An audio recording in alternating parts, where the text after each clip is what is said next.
নমস্কার বন্ধুরা, information Bangla YouTube চ্যানেলে আপনাদের সকলকে স্বাগত জানাই। আজ আবারও এসে গেছি আপনাদের সামনে একটি গুরুত্বপূর্ণ চাকরির বিজ্ঞপ্তি নিয়ে। এইমস থেকে আবারও প্রচুর পরিমাণে রিক্রুটমেন্ট করা হচ্ছে। সম্পূর্ণ পার্মানেন্ট পদের জন্য এখানে রিক্রুটমেন্ট করা হচ্ছে। এখানে মেডিকেল ল্যাব টেকনোলজিস্ট থেকে শুরু করে pharmacist, staff nurse, LDC, driver আরও অনেক পদের জন্য এখানে রিক্রুটমেন্ট করা হবে। কোন কোন পদের জন্য রিক্রুটমেন্ট করা হচ্ছে, স্যালারি কত পাবেন, এডুকেশন কোয়ালিফিকেশান কী লাগবে, এখানে বয়স কত চেয়েছে, সব কিছু বিস্তারিত আজকের এই ভিডিওতে আলোচনা করা হচ্ছে। তাই ভিডিওটি মনোযোগ সহকারে প্রথম থেকে শেষ পর্যন্ত দেখুন। ভিডিওটি কোনো রকম স্কিপ করে দেখবেন না, কারণ স্কিপ করে দেখলে আপনাদেরই বুঝতে অসুবিধে হবে। ভিডিও শুরু আগে প্রতিবারের মতো আবারও বলতে চাই, আপনি যদি চ্যানেলে নতুন হন চ্যানেলটিকে সাবস্ক্রাইব করে দেবেন এবং পাশে থাকা বেল আইকনটি প্রেস করে নোটিফিকেশান অল করে দেবেন, যাতে এইরকম গুরুত্বপূর্ণ তথ্য আপনি সবার আগে পেতে পারেন। আর যারা চ্যানেলটিকে অলরেডি সাবস্ক্রাইব করে রেখেছেন তাদেরকে অসংখ্য ধন্যবাদ। তার সাথে ডেসক্রিপশন বক্সে আমাদের টেলিগ্রাম চ্যানেল এবং হোয়াটসঅ্যাপ চ্যানেলের লিঙ্ক দেওয়া থাকবে। সেই লিঙ্ক ফলো করে ডিরেক্টলি আপনি টেলিগ্রাম চ্যানেল এবং হোয়াটসঅ্যাপ চ্যানেলে জয়েন হয়ে যেতে পারেন, কারণ অনেক গুরুত্বপূর্ণ তথ্য, অনেক গুরুত্বপূর্ণ আপডেট, এছাড়াও এই নোটিফিকেশানের পিডিএফ সব কিছুই কিন্তু টেলিগ্রাম চ্যানেল এবং হোয়াটসঅ্যাপ চ্যানেলে প্রোভাইড করা থাকবে। তাই টেলিগ্রাম চ্যানেল এবং হোয়াটসঅ্যাপ চ্যানেলটি অবশ্যই জয়েন করে নিন।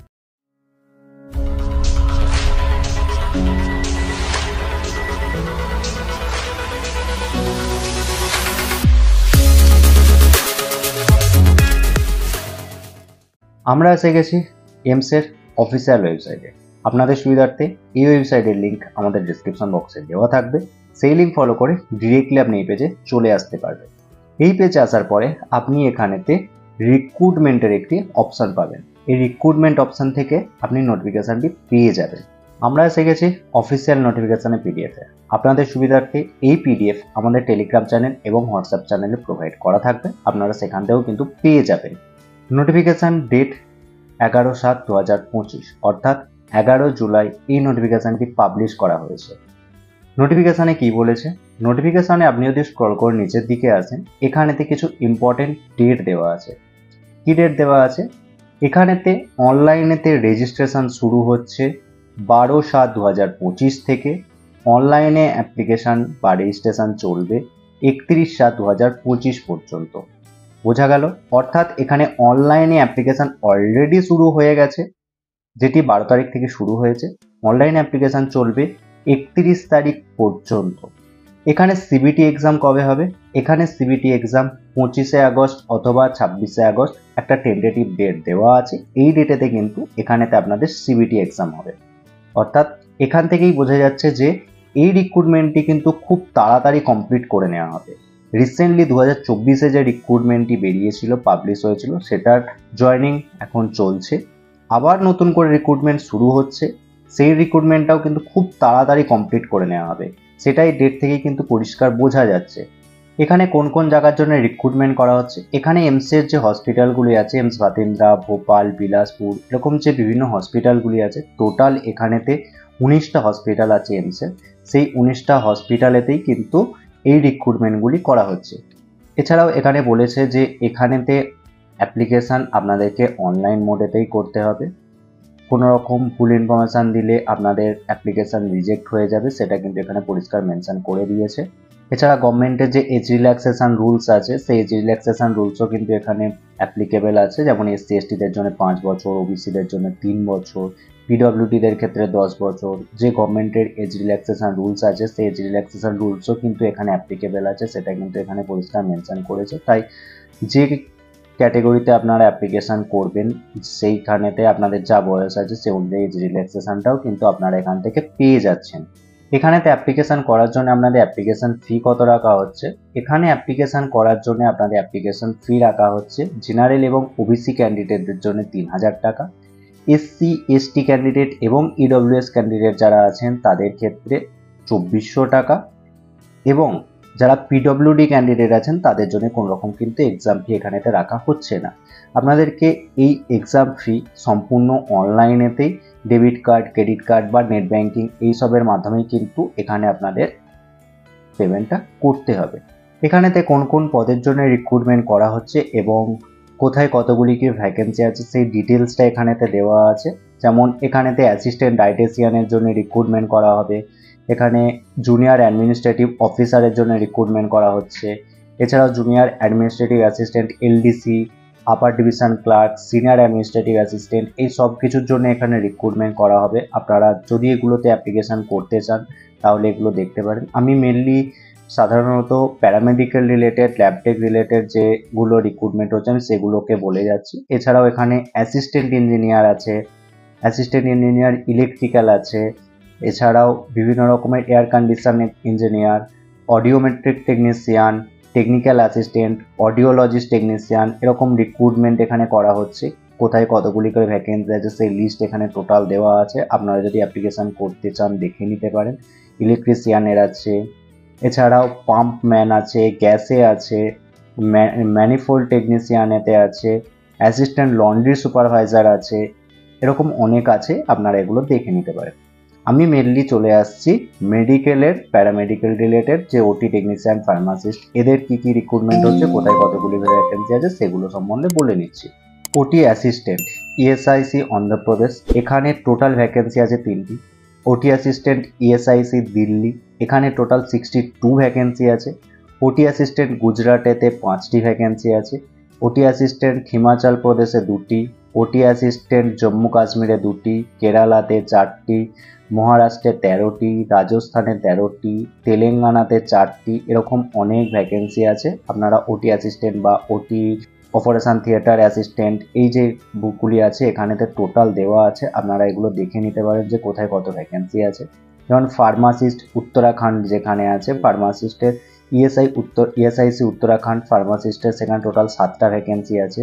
ফার্মাসিস্ট গ্রেড 2 এমস ঋষিকেশ যেখানে, সেখানেতে টোটাল 27টা ভ্যাকেন্সি আছে। এছাড়াও ফার্মাসিস্টের টোটাল একটা ভ্যাকেন্সি আছে লেডি হার্ডিং মেডিকেল কলেজেতে। এরকম ফার্মা কেমিস্ট্রিতে এমস ভোপালে ভ্যাকেন্সি আছে। ফার্মাসিস্ট ভাতিন্দ্রাতে ভ্যাকেন্সি আছে টোটাল 6টা। এরকম ফার্মাসিস্ট জম্মুতে আছে, মঙ্গলগিরিতে আছে, এরকম অনেক ভ্যাকেন্সি আছে ফার্মাসিস্টদেরও, আপনারা এগুলো দেখে নিতে পারেন যে কোথায় কতগুলি করে ভ্যাকেন্সি আছে। এছাড়াও ক্যাশিয়ার আছে, জুনিয়র অ্যাকাউন্টেন্ট আছে, সিএসএসডি টেকনিশিয়ান আছে, এরকম প্রচুর ভ্যাকেন্সি আছে, আপনারা দেখে নিতে পারেন যে কোথায় কোনগুলোতে অ্যাপ্লিকেশান করতে পারেন। যেমন নার্সিং অ্যাটেন্ডেন্টেরও এখানে ভ্যাকেন্সি আছে। নার্সিং অ্যাটেন্ডেন্টের লেডি হার্ডিং মেডিকেল কলেজেতে টোটাল 24টা ভ্যাকেন্সি আছে। এরপরে আমরা দেখে নিচ্ছি মেনলি ল্যাব টেকনিশিয়ান বা জুনিয়র মেডিকেল ল্যাব টেকনোলজিস্টদের কী কী ভ্যাকেন্সি আছে। ল্যাব অ্যাটেন্ডেন্ট গ্রেড 2 এমস ঋষিকেশে টোটাল 38টা ভ্যাকেন্সি পাবলিশ হয়েছে। ল্যাব টেকনিশিয়ানস এমস রাজকোটেতে একটা ভ্যাকেন্সি আছে। ল্যাব টেকনিশিয়ানস এমস ঋষিকেশে টোটাল একটা ভ্যাকেন্সি আছে। Junior medical lab technologist AIIMS Bathinda, এখানে টোটাল 40টা ভ্যাকেন্সি এখন পাবলিশ হয়েছে। Junior medical lab technologist AIIMS জম্মুতে 20টা ভ্যাকেন্সি আছে। Junior medical lab technologist AIIMS মঙ্গলগিরিতে টোটাল 52টা ভ্যাকেন্সি আছে। ইএসআইসি অন্ধ্রপ্রদেশে 2টো ভ্যাকেন্সি আছে। ইএসআইসি বিহারেতে একটা ভ্যাকেন্সি আছে। চণ্ডীগড়েতে একটা আছে। ইএসআইসি গুজরাটেতে 20টা ভ্যাকেন্সি আছে। ইএসআইসি হিমাচল প্রদেশে 8টা ভ্যাকেন্সি আছে। ইএসআইসি জম্মু কাশ্মীরে টোটাল 3টে ভ্যাকেন্সি আছে। ঝাড়খণ্ডেতে 10টা ভ্যাকেন্সি আছে। জুনিয়র মেডিকেল ল্যাব টেকনোলজিস্ট কেরালাতে 15টা ভ্যাকেন্সি আছে। মধ্যপ্রদেশে 10টা আছে। মহারাষ্ট্রে 22টা আছে। নর্থ ইস্টেতে 28টা বেরিয়েছে। এরকম প্রচুর প্রচুর পরিমাণে ভ্যাকেন্সি বেরিয়েছে, আপনারা এগুলো দেখে নিতে পারেন। ডিটেলস বলতে গেলে ভিডিওটা প্রচুর বড় হয়ে যাবে, তাই আমি যতটা শর্টে পারছি বলার চেষ্টা করছি, আর মেন টপিক যেগুলো সেগুলোকেই কভার করে যাওয়ার চেষ্টা করছি। আপনারা টোটাল কোথায় কতগুলি ভ্যাকেন্সি আছে সেটা এখান থেকে ভিডিওটা পজ করে দেখে নিতে পারেন যে টোটাল কতগুলি ভ্যাকেন্সি বেরিয়েছে। আমরা এবার দেখে নেব যে এখানে জুনিয়র মেডিকেল ল্যাব টেকনোলজিস্টদের যে ভ্যাকেন্সি বেরিয়েছে সেখানেতে এডুকেশন কোয়ালিফিকেশান কী রাখা হয়েছে। ল্যাব অ্যাটেন্ডেন্ট গ্রেড 2 এমস ঋষিকেশে যেটা পাবলিশ হয়েছে সেখানে বয়স রাখা হয়েছে 18 থেকে 27 বছরের মধ্যে। স্যালারি আপনারা লেভেল 2 অনুযায়ী পাবেন। এডুকেশন কোয়ালিফিকেশান কী রেখেছে? এডুকেশন কোয়ালিফিকেশান রেখেছে 10+2 with science diploma in medical lab technology. তার মানে আপনারা যদি সায়েন্স নিয়ে পাস করে থাকেন এইচএস এবং তার সাথে ডিএমএলটি পাস করে থাকেন তাহলেই কিন্তু অ্যাপ্লিকেশন করতে পারছেন। আপনাদের এখানে কোনো রকম এক্সপিরিয়েন্স কিন্তু লাগছে না। এক্সপিরিয়েন্স একটা দিয়েছে কি 2 বছরের যদি রিলেভেন্ট ফিল্ডে এক্সপিরিয়েন্স থাকে তাহলে সেটার অগ্রাধিকার আগে দেওয়া হবে, কিন্তু এক্সপিরিয়েন্স ছাড়াও আপনারা এখানে অ্যাপ্লিকেশন করতে পারবেন। বোঝা গেল? ল্যাব টেকনিশিয়ান যেটা বেরিয়েছে সেখানেতে বয়স রাখা হয়েছে 21 থেকে 30 বছরের মধ্যে। স্যালারি কত পাবেন? স্যালারি লেভেল 5 অনুযায়ী স্যালারি পাবেন। এছাড়াও এখানে এডুকেশন কোয়ালিফিকেশান কি রেখেছে? এডুকেশন কোয়ালিফিকেশান রেখেছে 10+2 with science, diploma in medical lab technologist. আপনারা যদি এইচএসএ সায়েন্স নিয়ে পাস করে থাকেন এবং ডিএমএলটি পাস করে থাকেন তাহলেই এখানে অ্যাপ্লিকেশন করতে পারছেন। এখানে কিন্তু আপনাদের কোনো রকম এক্সপিরিয়েন্সের প্রয়োজন হচ্ছে না। বোঝা গেল? Junior medical lab technologist, junior medical lab টেকনোলজিস্টদের যে রিক্রুটমেন্ট করা হচ্ছে সেখানেতে বয়স রাখা হয়েছে 28 থেকে 27 বছর। আপনাদের এখানে স্যালারি পাবেন লেভেল 5 অনুযায়ী। এডুকেশন কোয়ালিফিকেশান কি রেখেছে? 10+2 with science subject, physics, chemistry, biology and 2 years regular diploma in medical lab technologist from a government recognised institute বা university with 1 year relevant experience in a lab attached with a hospital having minimum 100 bed। তার মানে এখানে যদি আপনারা HSA science নিয়ে pass করে থাকেন এবং আপনাদের সাবজেক্টে ফিজিক্স, কেমিস্ট্রি, বায়োলজি থাকে, তার সাথে ডিএমএলটি পাস করে থাকেন গভর্নমেন্ট রিকগনাইজ ইনস্টিটিউট বা ইউনিভার্সিটি থেকে এবং 1 বছরের যদি এক্সপিরিয়েন্স থাকে মিনিমাম 100 বেড হসপিটালে কাজ করার, তাহলেই কিন্তু আপনারা এখানে অ্যাপ্লিকেশান করতে পারবেন। বোঝা গেল? অথবা আপনারা যদি 10+2 science subject physics, chemistry and biology and BSc lab technologist থাকে তাহলেই এখানে আপনারা অ্যাপ্লিকেশান করতে পারছেন। অর্থাৎ আপনারা যদি বিএমএলটি পাস এবং তার সাথে এইচএসএ ফিজিক্স, কেমিস্ট্রি, বায়োলজি নিয়ে পাস করে থাকেন তাহলেই কিন্তু আপনি অ্যাপ্লিকেশান করতে পারবেন। তখন কিন্তু আপনাদের কোনো রকম এক্সপিরিয়েন্সের প্রয়োজন হচ্ছে না। বোঝা গেল? ফার্মাসিস্টদের যে ভ্যাকেন্সি বেরিয়েছে সেখানে এডুকেশন কোয়ালিফিকেশান কি চেয়েছে? Degree in pharmacy, senior secondary with diploma in pharmacy from a recognised institute and qualified registered as pharmacist under pharmacy act 1948। যদি আপনারা ফার্মাসিস্ট হিসাবে এখানে অ্যাপ্লিকেশন করতে চান তাহলে আপনারা সায়েন্স নিয়ে পাস করতে হবে এবং তার সাথে যদি ডিফার্ম করে থাকেন এবং ফার্মাসির লাইসেন্স থাকে তাহলেই কিন্তু আপনারা এখানে অ্যাপ্লিকেশন করতে পারছেন। আপনাদের কিন্তু এক্সপিরিয়েন্সের এখানে প্রয়োজন নেই। বয়স কত চেয়েছে? বয়স চেয়েছে নট এক্সিস্ট 32 ইয়ার্স। আপনাদের বয়স 32 বছরের মধ্যে এখানেতে রাখা হয়েছে। স্যালারি লেভেল 5 অনুযায়ী পাবেন 29,200 টাকা থেকে 92,300 টাকা পর্যন্ত আপনারা এখানে স্যালারি পেয়ে যাচ্ছেন। ওটি অ্যাসিস্ট্যান্টের যে রিক্রুটমেন্ট করা হচ্ছে সেখানে বয়স চেয়েছে 32 বছরের মধ্যে। স্যালারি লেভেল 3 অনুযায়ী 21,700 টাকা থেকে 69,100 টাকা পর্যন্ত রাখা হয়েছে। আপনাদের এখানে এডুকেশন কোয়ালিফিকেশান কি চেয়েছে? এডুকেশন কোয়ালিফিকেশান চেয়েছে সিনিয়র সেকেন্ডারি বা 10+2 with science or equivalent qualification from a recognised board with 1 year experience in OT of a recognised hospital. যদি আপনারা ওটি অ্যাসিস্ট্যান্ট হিসাবে কাজ করতে চান তাহলে আপনারা এইচএসএ সায়েন্স নিয়ে পাস করে থাকলে এবং ওটিতে কাজ করেছেন এরকম যদি 1 বছর এক্সপিরিয়েন্স থাকে তাহলেই কিন্তু আপনারা এখানে অ্যাপ্লিকেশান করতে পারছেন। অপারেশন থিয়েটার অ্যাসিস্ট্যান্টের জন্য অ্যাপ্লিকেশান যদি করতে চান তাহলে আপনাদের বয়স চেয়েছে 18 থেকে 30 বছরের মধ্যে। স্যালারি পাবেন লেভেল 5 অনুযায়ী। এডুকেশন কোয়ালিফিকেশান কি চেয়েছে?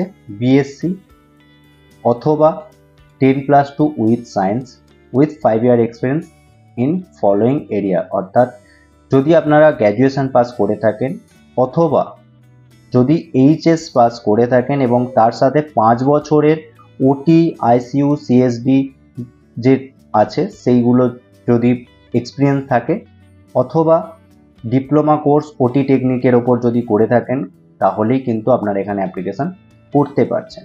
এছাড়াও যারা এজ রিল্যাক্সেশন নিতে চান তারা এই পিডিএফেরই একেবারে নিচের দিকে কিছু ফরম্যাট দেওয়া আছে, সেই ফরম্যাটগুলো ফিল আপ করে যথাযথ অথরিটিকে দিয়ে অ্যাপ্রুভাল করিয়ে কিন্তু আপনারা সাবমিট করে কিন্তু এই এজ রিল্যাক্সেশনের যে ব্যাপারটা আছে সেটা কিন্তু আপনারা এখান থেকে পেয়ে যাবেন। যেমন এই ফরম্যাটটি ইডব্লিউএস ক্যান্ডিডেটদের জন্য, এই ফরম্যাটটা ওবিসি ক্যান্ডিডেটদের জন্য, এছাড়াও এই ফরম্যাট যেটা ওপরে দেওয়া আছে এসসি এসটি পিডব্লিউডি, এরকম সমস্ত ফরম্যাট এখানে দেওয়া আছে। আপনারা যে যেটাতে অ্যাপ্লিকেশান করতে চান সেই ফরম্যাটগুলো এখান থেকে প্রিন্ট আউট করে যথাযথ অথরিটিকে দিয়ে অ্যাপ্রুভাল করিয়ে কিন্তু আপনারা ফর্ম ফিল আপ করতে পারেন। আশা করি আমি সম্পূর্ণ ডিটেলসটাই আপনাদেরকে বোঝাতে পেরেছি। যদি কোথাও বুঝতে কোনো রকম অসুবিধে হয় তাহলে আমাকে অবশ্যই কমেন্ট করে জানাবেন, আমি আপনাদের যথাযথ উত্তর দেওয়ার চেষ্টা করব। আর ভিডিওটা অন্যান্য বন্ধুদেরকেও শেয়ার করে দিন যাতে এই গুরুত্বপূর্ণ তথ্যটি কারো মিস না হয়ে যায়। ভিডিওটা দেখার জন্য অসংখ্য ধন্যবাদ।